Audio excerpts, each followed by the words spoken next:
Hi guys, in this video I want to talk about the DJI RS4 Mini gimbal that I've got up here and that I've had a chance to use over the last 6 months on various jobs.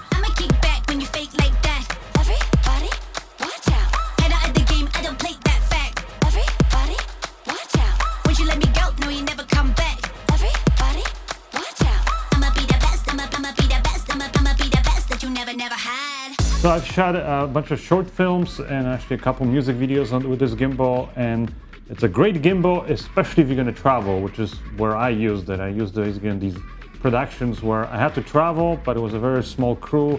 We also didn't have a big budget for carrying a lot of gear, so we had to rely on smaller cameras, and because of that I could take a smaller gimbal that takes up less space in my luggage. Obviously, the biggest feature of this is the fact that you pretty much have an RS4 gimbal, but in a slightly smaller format. So it makes it a lot easier to travel with it because you can pack it in a lot smaller luggage. I actually traveled and I only took my carry-on luggage for one of the jobs that I did.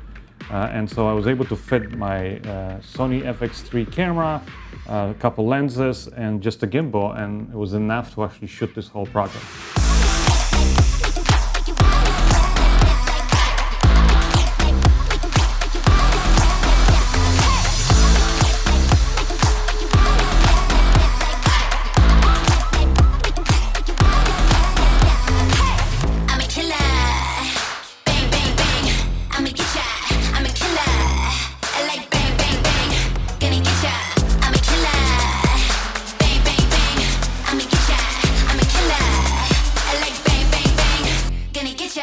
Now I got the combo with the little camera that's included that is really good if you want to be using this for tracking.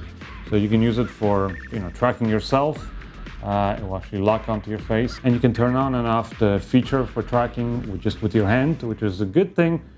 But sometimes that can actually be a bad thing, because there was actually one case where I was shooting a music video performance with this setup that you see up here.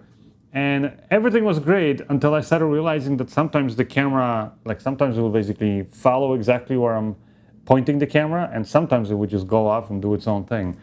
And it wasn't until I kind of clicked in and realized that I left the camera on there. And so whenever the artist was moving her hands in front of the camera, she actually by accident sometimes enabled the facial tracking and then disabled it, and enabled it and disabled it. And so in that case, it was actually kind of annoying. Now you can go through the settings on the app and you can kind of manually enable, disable it. So you have options there, but that's something to basically be aware of, is that it's especially if you have somebody talking and moving their hands a lot, that can actually be, basically, it can make the gimbal kind of go a little bit wacky on you. So just be aware of that. Another thing that I wish DJI would provide is actually, first of all, a nice case. So when you're traveling with it, you have, you can kind of put it away nicely and keep it protected. But also a little case for this thing, because like I said, you can remove this. So if you don't want the facial tracking, you can remove this camera easily. Now the issue with taking off the camera is that it's very small, so you can lose it easily, but also you could scratch that lens. So I actually ended up using like a little case for my lavalier microphones, and I just put it in that. But I wish DJI actually provided like a little protective little case for this. And definitely, if you guys want to, I would say travel with this gimbal and you're going to have this camera, get yourself a nice travel case that will protect both this camera and the gimbal for you. Now, there are already a few options out there that you can buy separately. If you guys want information on that, as always, check out my website at tomantosfilms.com. Putting the camera is super easy. You can see it has a magnet and it just kind of snaps in place. Also, what I like in general about this gimbal is that, just like the RS4, it just makes it super easy, fast to balance your camera. And then when you want to turn on and off the camera, you can easily have it basically go into lock mode. So it will lock all the axes for you, and then you can unlock it quickly. So when the gimbal is on, if you want to just quickly pause it, you just tap the power button and it just locks all the axes for you. So you can see right now, I can travel with it, or I can, for example, just leave it here if I'm taking a quick break. And the motors are not using power, so it's going to conserve your battery in your gimbal. And then this way you can quickly just tap it, it unlocks all the axes for you, and you can go back to filming with it. Now, let's say you're gonna actually turn it off for longer, then you would press and hold the power button, and then we'll actually fold it all for you and shut off completely the gimbal. You can see the screen is off, and then you can take it with you, put it away, for example, and then when you're ready to start filming with it again, you press and hold longer the power button. And it's gonna power up the gimbal and go to your neutral position. So this makes it super fast, like if you need to turn on and off the gimbal in between takes or setups. The app for this, and also just the menu here that you have on the back of this gimbal, is very, very good, very intuitive. So it makes it super easy and fast to change all the settings really that you want to change while you're working with this. You can obviously change all the different modes that the gimbal offers, but you can also even go in there further and kind of tweak the different settings, dampening speeds, the tracking speed, things like that.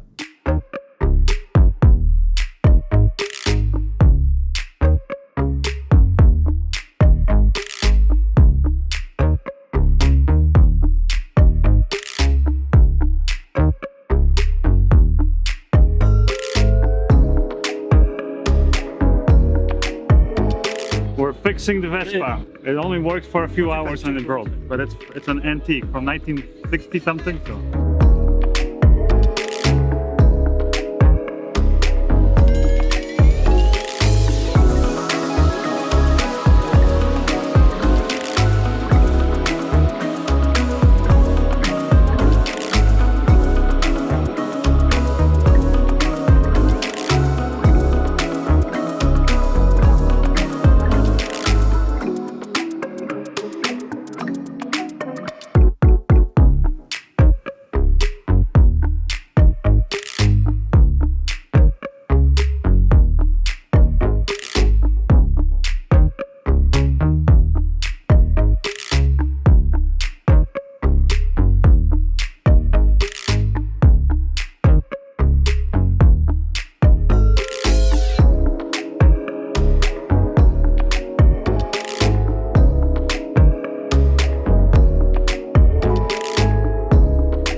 Hopefully you guys enjoyed this video. If you did, make sure you check out my website, tomantosfilms.com, for any additional information about whether it's this product and some of the accessories I was mentioning, or other filmmaking gear reviews and tutorials. But also, if you enjoyed this video, you'll probably enjoy this other video that I've got up here. And again, you can follow the links for that in the description of this video.